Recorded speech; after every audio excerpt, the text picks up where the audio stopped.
Hello students, हम पढ़ रहे थे विसर्ग संधि। विसर्ग संधि में हमने उत्त विसर्ग संधि पढ़ ली थी और उसके साथ ही हमने रुत्व विसर्ग संधि पढ़ ली थी। उत्त विसर्ग संधि में दो टेबल थी हमारी। एक तो थी ए विसर्ग ए, यानी पूर्व पद में ए के बाद विसर्ग हो और उत्तर पद में ए हो तो वहाँ उत्त संधि होगी।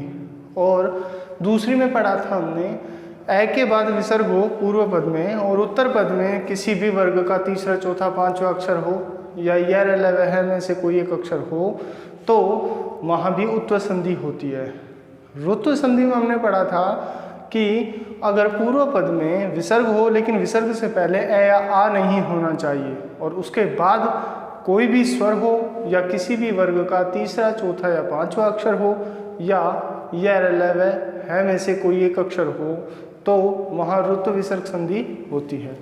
आज जो अपनी चलेगी वो है तीसरी सत्व विसर्ग संधि। सत्व विसर्ग संधि में क्या होता है? देखो, आपको पता है कि यहाँ विसर्ग के स्थान पर से आदेश होता है। ये हम पहले ही पढ़ चुके हैं कि विसर्ग के स्थान पर जहाँ से आदेश हो, यहाँ दो पद है, पूर्व और उत्तर पद।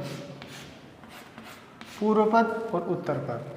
पूर्व पद में आपको पता है यहाँ विसर्ग होगा और उत्तर पद में देखिए हमने जो पहले की जो दोनों संधियां हैं उत्व और रुत्व, उन दोनों में हमने पढ़ा विसर्ग के बाद कोई स्वर होता है, किसी भी वर्ग का तीसरा चौथा पांचवा अक्षर होता है या यर लवह है होता है।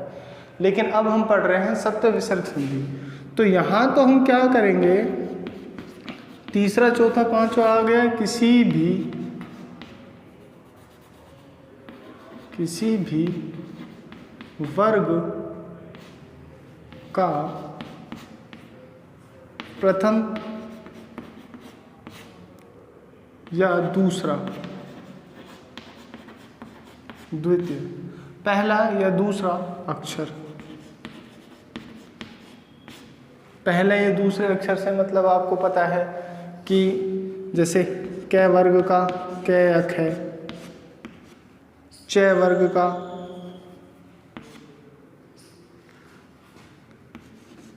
च या छ, ट ठ त थ प या फ। ये किसी भी वर्ग के, ये पहला और ये दूसरा, किसी भी वर्ग का पहला या दूसरा, इनमें से कोई भी एक अक्षर, कोई सा भी एक अक्षर हो, इधर विसर्ग के बाद किसी भी वर्ग का प्रथम या द्वितीय दूसरा अक्षर क या ख में से कोई सा भी एक हो या इनके अलावा तीनों श, श, दंत्य शकार, तालव्य शकार और मूर्धन्य शकार, तीनों में से कोई एक भी हो तो इस विसर्ग के स्थान पर से आदेश होता है। विसर्ग के स्थान पर क्या होता है? से हो जाता है। देखिए, सत्व विसर्ग संधि में फिर से ध्यान दीजिए कि पूर्व पद में आपको विसर्ग मिलेगा और उत्तर पद में किसी भी वर्ग का पहला या दूसरा अक्षर हो, जैसे क ख च छ ट ठ त थ प या फ, इनमें से कोई भी एक अक्षर हो विसर्ग के बाद उत्तर पद में, अथवा ये ना हो तो श, श और स में से कोई सा भी एक हो, तीनों शकार में से कोई सा भी एक स हो तो विसर्ग के स्थान पर ये स आदेश होता है। आपको ये याद रखना है कि विसर्ग के बाद कोई सा, यहाँ जो स आता है उसी को उस स में बदलेंगे। जैसे मान लो विसर्ग के बाद स सलेट, स सपेरा वाला है तो ये स सपेरा, वैसे होता तो यही है लेकिन यहाँ जो स के बाद श और श, जो हमने पहले व्यंजन संधि में पढ़े थे कि स के बाद अगर श आता है तो इस च्युत्व व्यंजन संधि जो हमने पढ़ी थी, आपको ध्यान हो, इस च्युत्व व्यंजन संधि में हमने पढ़ा था कि इस श के बाद श हो तो इस वाले को भी श, तालव्य शकार में बदल देते हैं या इसके बाद ये शय के बाद अगर ये शय हो तो इसको भी स्तुत्व संधि के हिसाब से श मूर्धन्य शकार में बदल देते हैं।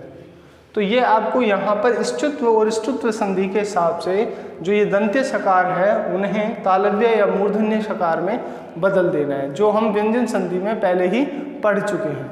ठीक है, अब देखिए इनके उदाहरण लेते हैं।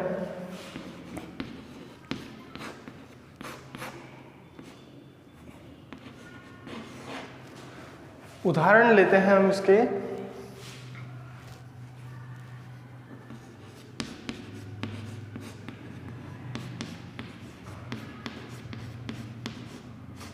हरि प्लस शेते। अब देखिए यहाँ जो पूर्व पद में है वो विसर्ग है, यहाँ पर ए या आ कोई दिक्कत नहीं है। यहाँ आपको पता है, देखो उन दोनों संधि में जो उत्व और ऋत्व संधि में थे वहाँ पर ए या आ, विसर्ग से पहले ए या आ का ध्यान रखना है कौन सी है। लेकिन यहाँ पर जब श आ रहा है उधर उत्तर पद में क्या था, या इनमें से कुछ भी नहीं था। वहाँ पर तीसरे चौथे पांचवें अक्षर थे, लेकिन इनमें पहला और दूसरा ही है और तीनों श है। तो आपको ये याद रखना है कि अगर यहाँ उत्तर पद में श आता है या पहले दूसरे अक्षर आते हैं तो वो सत्व विसर्ग संधि हो सकती है, उत्व या ऋत्व नहीं होगी। तो यहाँ हमें विसर्ग से पहले ध्यान नहीं रखना है कि विसर्ग के बाद सिर्फ श आ रहा है। तो आप देखिए कि इस श के बाद, वैसे तो ये विसर्ग किस श में बदलेगा, इस वाले श में, ये विसर्ग के स्थान पर श हो जाएगा। लेकिन इसके बाद जो शेते है, जो विसर्ग का श हो गया, ठीक है। यहाँ पर जो ऋत्व विसर्ग, जो हमने स्त्रुत्व व्यंजन संधि पढ़ी थी, श के बाद श आता है तो इसको भी किस में बदल देंगे, श में। ये आधा है तो ये भी आधा, तो हरीश शेते, संधि क्या हो गई, हरीश शेते, इस तरह से। और दूसरी पढ़ते हैं, दूसरा एग्जाम्पल लेते हैं।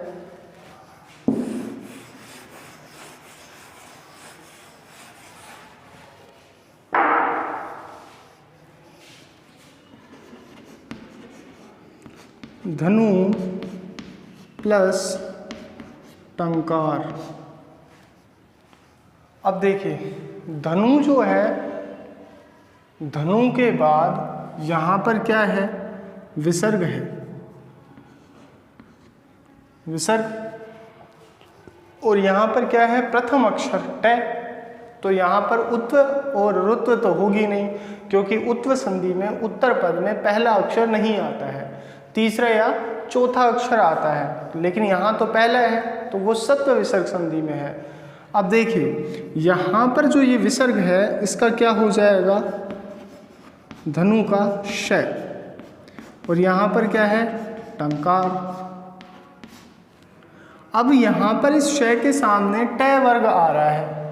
आपको याद हो स्तुत्व व्यंजन संधि में हमने पढ़ा था, स्तुत्व व्यंजन संधि हमने जो दूसरी संधि पढ़ी थी व्यंजन संधि में, वहाँ हमने पढ़ा था कि इस श के बाद श या ट वर्ग हो तो इस स को इस श में, यानी दंत्य सकार को मूर्धन्य सकार में बदल देते हैं। तो ये जो श है वो किस में बदल जाएगा, मूर्धन्य सकार में। ये आधा है तो यहाँ पर ये भी आधा होगा। या तो देखिए आप ऐसे याद रख सकते हैं कि जो श के सामने जो श आता है वो उसी श में बदल जाएगा। कि जैसे मान लो इसके सामने ये वाला आया तो ये है ही पहले, श के सामने श तालव्य शकार आया तो ये भी तालव्य शकार में बदल जाएगा। और अगर इसके सामने, या आप ऐसे याद रख सकते हो कि इसके साथ तो कौन सा श चलेगा, ये वाला, और इसके इनके साथ कौन सा श चलेगा, ट ठ के साथ ये वाला। ठीक है, हम ऐसे याद रख सकते हैं कि च छ या श हो तो ये श लगाना है, ट ठ या ये श हो तो इस प्रकार के जो हमारा मूर्धन्य शकार है उसी को लगाना है। सिंपल सा है।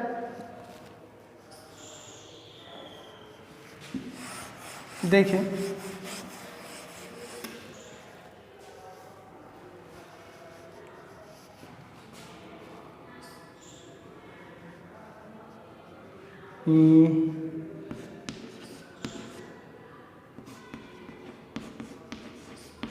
नी प्लस शंका। तो उदाहरण में यहाँ विसर्ग है, विसर्ग के बाद में शय है, तो ये किस में बदल जाएगा? निशंका। जो अपना उदाहरण है, देखिए विसर्ग है, होगा तो ये शय, लेकिन हमें इस शय को किस वाले शय में बदल देंगे? ये सामने वाले शय में। और देखिए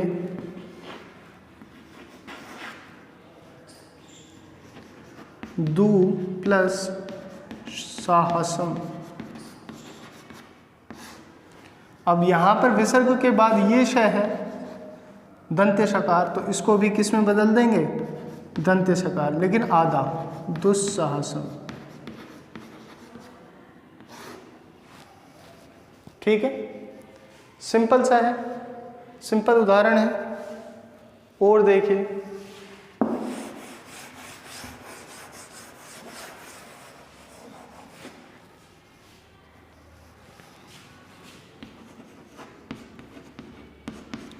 दू प्लस चरित्रम। अब देखिए यहाँ पूर्व पद में जो है उस दू के बाद विसर्ग है और यहाँ चय, चय पहला अक्षर है किसी भी वर्ग, यहाँ चय वर्ग का पहला अक्षर चय है, तो ये सत्व संधि है। यहीं से देख के आपको पता लग जाएगा कि पहला और दूसरा अक्षर जहाँ आता है वो सत्व विसर्ग संधि का उदाहरण है। तो यहाँ पर जो चय है वो सत्व विसर्ग संधि को बताता है। तो ये जो है विसर्ग वो इस शय में बदलेगा पहले, लेकिन मैंने अभी आपको बताया ये चय, छय या शय के साथ कौन सा शय लगेगा?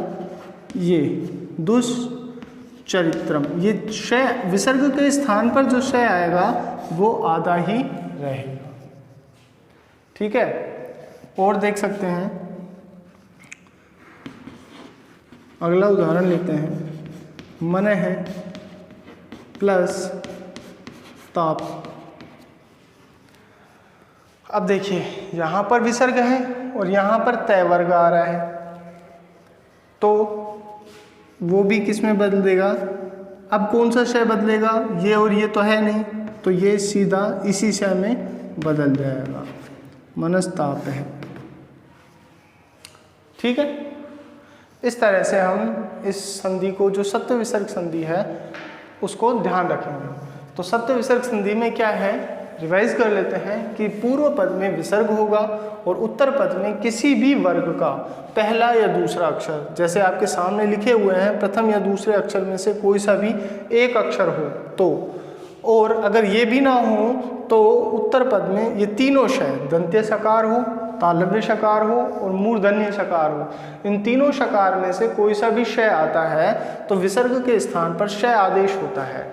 आपको याद क्या रखना है कि चय वर्ग के साथ और इस शय के साथ इस वाले को, जो हमने व्यंजन संधि में पढ़ी थी, स्तुत्व व्यंजन संधि, और फिर इस तय वर्ग के साथ और इस शय के साथ ये वाला जो हमने स्तुत्व व्यंजन संधि में पढ़ा था, इसको आदेश करते हैं।